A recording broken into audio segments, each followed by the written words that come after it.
Kuma a eu une vie terrible, sauf que c'est loin d'être terminé. Et surtout, ce n'est pas le seul. Ginny a énormément souffert, bien plus que ce qu'on pourrait attendre d'un personnage de One Piece.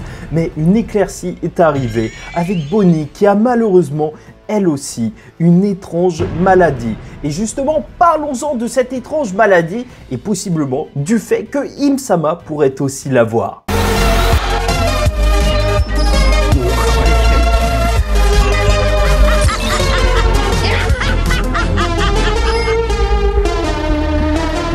Mesdames et messieurs, ici Chage, on se retrouve aujourd'hui pour la review du chapitre 1098 de One Piece, la naissance de Bonnie. Et bien sûr, dès le début, on retrouve donc en page cover un Brook plein d'énergie avec son anguille électrique qui se trouve derrière lui. Mais plus que ça, même si c'est une demande d'un fan, au moins ça explique pourquoi sa guitare était en forme de poisson. Bref, et bien sûr, ce chapitre est assez particulier dans le sens où Oda, cette semaine, se sent réellement fatigué.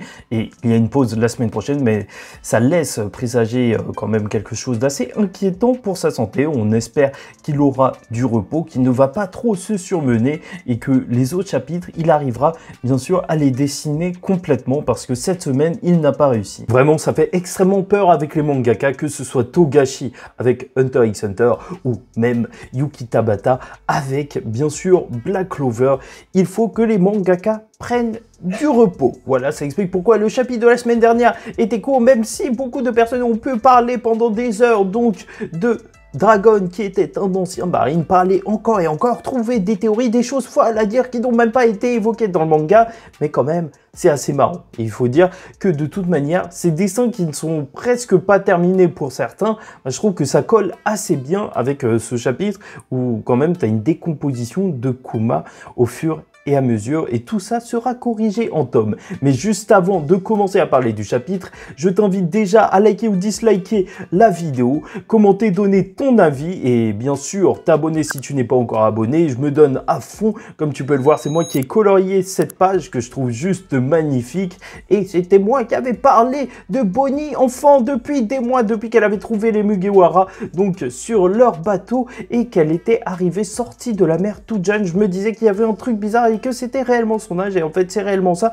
mais tout le monde s'en foutait à l'époque. Bref, donc commençons tout d'abord par parler de Baltigo, le quartier des opérations des révolutionnaires, et surtout de Kuma en tant que carte maîtresse. Puisque dès le début du chapitre, on va les retrouver aux quatre coins du monde, ces révolutionnaires qui vont attaquer dans tous les sens. Tu vois vraiment que Ginny, ça les a impactés dans un certain sens, ou en tout cas la rébellion a été menée plus violemment. Ils ont besoin d'aide à South Blue, et bien sûr Kuma va y aller, même si Ivankov est très occupé, même si Kuma est fatigué, il ne veut absolument rien lâcher. Et c'est vrai que c'est normal qu'il ait la rage après que Ginny ait été kidnappée par les dragons célestes, qu'ils n'ont plus de nouvelles d'elle. Donc depuis 2 ans, tu vois que tout s'intensifie, que la marine le sent, l'air, le vent de la révolution est en train de souffler. Et bon, personnellement, c'est le chapitre qui me fait vraiment prendre conscience que Kuma, c'est vraiment une carte maîtresse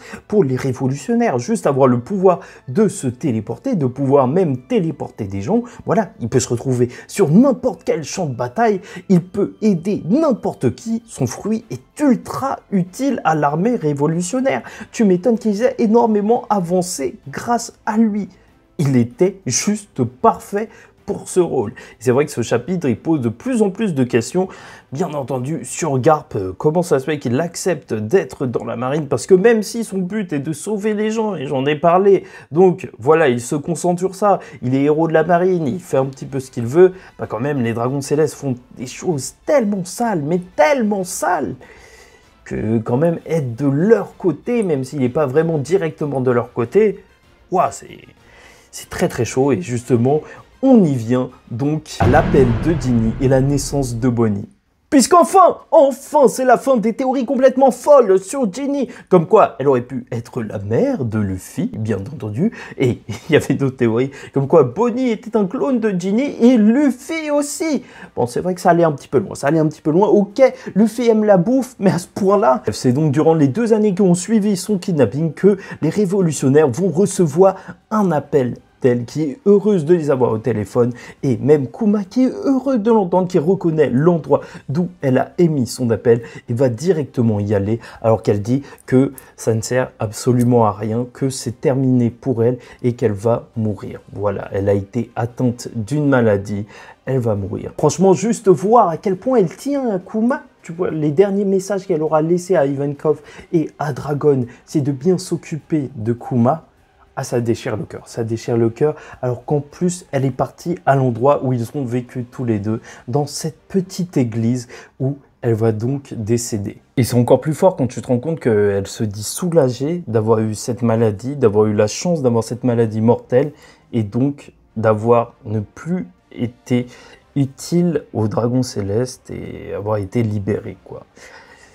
Ah, c'est dur. C'est dur. En ce moment, One Piece, qu'est-ce que c'est dur. Et le pire, c'est bien sûr de la retrouver avec un enfant. Et on peut donc imaginer, et c'est encore une fois un thème que Oda, il peut aborder succinctement, qui ne montrera pas réellement. Il y a ce genre de cases, d'histoires dans One Piece qui sont jamais montrées directement, mais que tu peux deviner avec une lecture un petit peu plus profonde de l'œuvre. Et c'est ça qui fait la force de One Piece, aborder parfois des thèmes durs, et donc là, peut-être de l'esclavage sexuel ou autre, qui a fait que, voilà, elle était enceinte. Et c'est même pas la première fois, puisque dans un SBS qui concernait Doflamingo, une question a été posée sur le passé donc de Doflamingo avec Viola, les conversations étranges qu'ils avaient tous les deux dans le pays de la passion qu'est Dressrosa. Et Oda dira que, en fait, il y a certaines histoires que son éditeur ne veut pas qu'il raconte, vu que c'est quand même One Piece une œuvre destinée aux jeunes dans sa lecture. Comme quoi, vraiment, Oda n'en pense pas moins. Vraiment, il y a des thèmes bien sombres dans One Piece. Et bien sûr que c'est ultra triste de se dire que Kuma ne voulait pas se marier avec elle, donc pour qu'elle ne soit pas réduite en esclavage à cause de son sang de boucanier. Et au final, elle aura tout de même terminé en tant qu'esclave et elle sera morte à cause de cette étrange maladie qui lui a fait pousser des cristaux sur elle. Et là, on a donc un Kuma qui arrive et qui n'aura même pas eu la chance d'avoir une réelle conversation avec elle avant qu'elle décède, mais il voit l'enfant, donc Bonnie, qu'il décide d'élever comme une part de Ginny, et donc il veut qu'elle soit heureuse. Et franchement, cette promesse qu'il fait dans cette église, c'est pour ça que j'ai colorié cette page, c'est qu'elle est ultra forte, cette page. Vraiment, en termes d'émotion, Oda, là, il est peut-être à son maximum, c'est poignant. Vraiment, c'est poignant. De promettre d'aimer et d'élever un enfant probablement né d'un viol parce que c'est la femme qu'il aime, ah, c'est dur.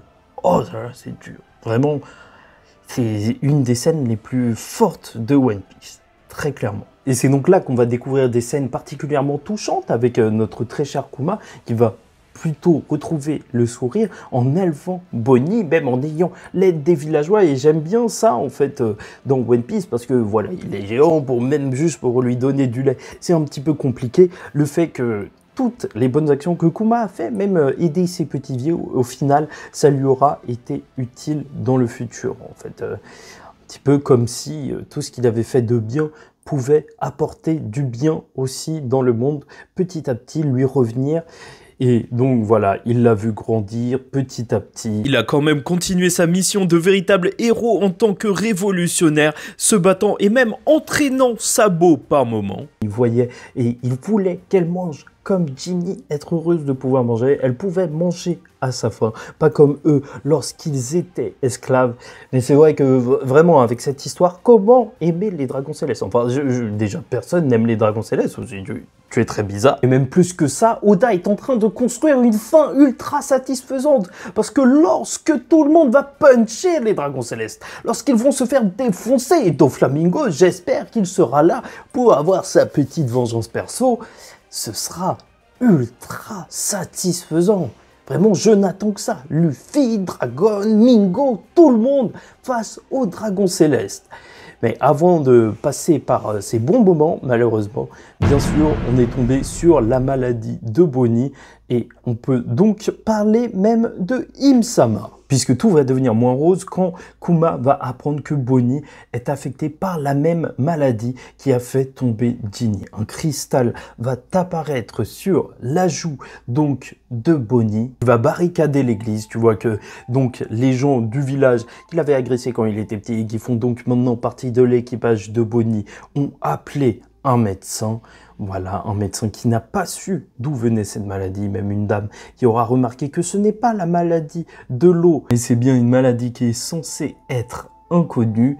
Et ça, c'est d'autant plus mystérieux. Tout simplement, déjà, c'est assez étrange que même juste Ginny ait attrapé cette maladie alors qu'elle était avec les dragons célestes. Les dragons célestes qui doivent plus ou moins être protégés de tout. Mais ça pose des questions même par rapport à Im-sama. Sait-on jamais, depuis le début, on nous raconte que les dragons célestes, ils ont des scaphandres, ils ont des looks de zinzin, comme s'ils allaient sur une autre planète à chaque fois qu'ils descendaient sur Terre. Donc, juste pour ne pas respirer le même air que les pauvres, ça c'est vraiment un move de dragon céleste, bien évidemment, mais peut-être que ça pourrait aller bien plus loin que ça, et qu'en réalité, certains d'entre eux auraient cette maladie qui les empêcherait de se retrouver face au réel soleil, même au simple rayonnement de la lune. À chaque fois qu'ils seraient en contact avec cette lumière, ils seraient en train d'avoir des cristaux sur eux. Voilà, plein de dragons célestes. Peut-être bien. Je pose juste la théorie là, même si on peut devenir dragon céleste. Parce que peut-être que c'est moi qui suis fou, mais je trouve que l'introduction de cette maladie de la part d'Oda, je trouve qu'elle n'est pas anodine du tout, surtout quand on évoque le côté dragon céleste avec tout ça. Et plus que ça, on peut se poser des questions par rapport à Im-sama, un personnage qu'on n'a pas vu pour l'instant, juste vu en silhouette. Et c'est vrai que c'est ultra bizarre, Im-sama, en tant que roi de ce monde, pourrait en théorie aller partout, faire tout ce qu'il veut. Sauf que Im-sama reste caché. Voilà, comme si il pouvait peut-être être affecté par cette maladie. Mais bon, après, on va pas se mentir, si Bonnie a été soignée, probablement dans un prochain chapitre, alors Im-sama a dû trouver donc la solution à cette maladie aussi, depuis le temps qu'il est là.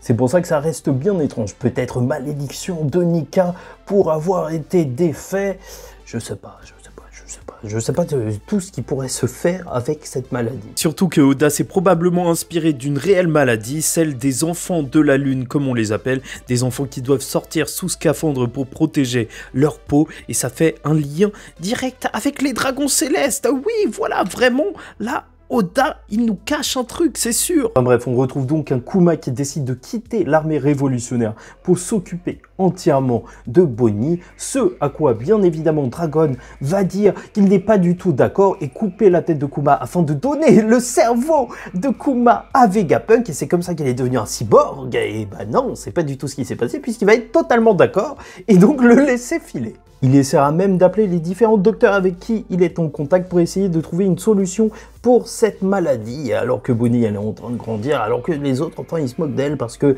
voilà, c'est une vampire, elle peut pas sortir alors qu'elle se trouve à l'intérieur d'une église. Bien sûr, on va retrouver un Kuma qui va en quelque sorte, et en tant que père, donc la réconforter, lui remonter le moral, en la faisant rêver, lui demander où elle voudrait aller plus tard, île céleste, île des hommes poissons, et bien entendu faire la petite danse de Nika, la danse de Kuma. Ça sera d'autant plus satisfaisant qu'on verra Kuma voir directement Nika. Et c'est d'ailleurs à ce moment précis que Kuma appellera donc Bonnie Jewelry, donc joyau, par rapport au joyau qu'elle a sur sa joue. Il dira que voilà, les autres enfants ils sont sûrement jaloux de toi, et ça explique son nom de famille. Quoi qu'il en soit, un médecin va arriver, il va tout expliquer à Kuma sur cette maladie, celle de l'écaille saphir, qui fait que sous le contact de la lumière, il y a des cristaux qui poussent sur des personnes, mais même si elle n'est pas en contact avec la lumière, elle ne survivra pas, elle ne passera pas ses 10 ans. Et c'est là qu'on va avoir peut-être un des moments les plus tristes de One Piece, les plus forts aussi, encore une fois dans ce chapitre, qui est archi violent, c'est d'entendre la petite qui a juste entendu « ouais, 10 ans, à 10 ans ça y est, j'irai bien », et lui qui osera pas lui dire que non, en fait, ce sera juste terminé pour elle et pas juste pour sa maladie. Et donc il va lui dire que oui, elle ira bien. Et c'est donc un an plus tard que le roi machiavélique de l'île de Sorbet va relancer une attaque contre la partie pauvre du royaume et que les gens vont demander de l'aide à Kuma. Mais à partir de là, bien sûr, toutes les théories sont ouvertes. Je pense que ça semble assez logique pour tout le monde et je pense qu'il ne faut pas être un génie pour penser à ça. Mais oui, sûrement que Kuma a passé un pacte avec le gouvernement mondial afin de trouver un remède pour Bonnie. Sait-on jamais, peut-être même que ce serait son fruit qui lui permettrait de vivre, étant donné qu'elle peut se vieillir et donc rajeunir. D'ailleurs, ça veut dire qu'elle aurait 12 ans dans l'histoire principale de One Piece et qu'elle aurait survécu à sa maladie. Et c'est vrai que son fruit il est assez étrange, parce que si elle peut se transformer jusqu'à 70 ans, est-ce que ça veut dire qu'elle peut vivre jusqu'à 70 ans ?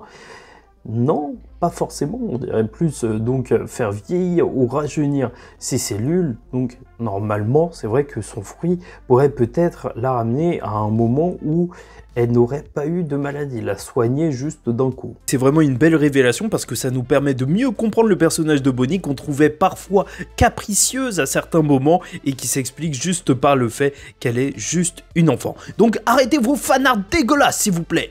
Enfin bref, tout ça c'est très mystérieux, ça explique aussi pourquoi elle avait un piercing sur la joue à l'endroit donc où se trouvait le cristal lorsqu'elle était enfant. Et maintenant, la grande question, c'est aussi comment Kuma est devenu le tyran. Peut-être qu'il en a eu marre, peut-être qu'il a tout simplement vrillé sur ce royaume, ou tout simplement qu'il aurait libéré le peuple en faisant tomber le roi tel un véritable tyran, ramener même les pauvres, les malades, donc à l'intérieur de la ville principale, combattu le gouvernement de son fief. Et bon, tout ça, on le verra bien. Je sais même pas si on a réellement envie de le voir parce que ça risque d'être encore plus triste. Mais voilà, on est sur un flashback de One Piece qui restera dans l'histoire. Et globalement, le chapitre 1098 de One Piece continue la descente aux enfers de Kuma, d'esclave à orphelin, ayant trouvé Ginny perdu, puis l'ayant retrouvé pour comprendre qu'il l'a désormais perdu à jamais. Il élève désormais sa fille, atteinte d'une étrange maladie. Et quelle qu'en soit sa provenance, Kuma ne laissera pas Bonnie. Il ne laissera pas la fille de Ginny mourir, car Kuma est un révolutionnaire. Kuma est un héros, mais Kuma est surtout un père.